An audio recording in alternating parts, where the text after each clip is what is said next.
શહેરમાં તેજ રફતાર અને આતંક યથાવત। મોટા વરાછા વિસ્તારમાં રામચોક પાસે પૂરઝડપે આવી રહેલી લક્ઝરી બસે રસ્તો ઓળંગતા રાહદારીને કચડી નાખતા મોત નીપજ્યું છે। ઉત્તરાયણ પોલીસે અકસ્માતનો ગુનો નોંધી કાયદેસરની કાર્યવાહી હાથ ધરી હતી।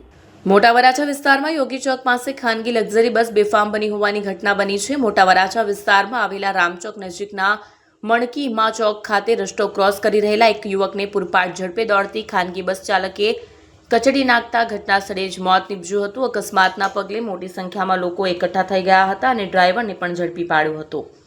અકસ્માત કરનાર ખાનગી બસના ચાલક સિદ્ધરાજસિંહ સરવૈયાને ઝડપી પાડવામાં આવ્યો હતો।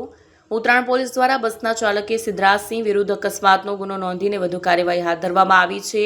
મૃતક યુવકના પરિવારને જાણ કરવામાં આવતા તે પણ ઘટનાસ્થળે દોડી આવ્યા હતા।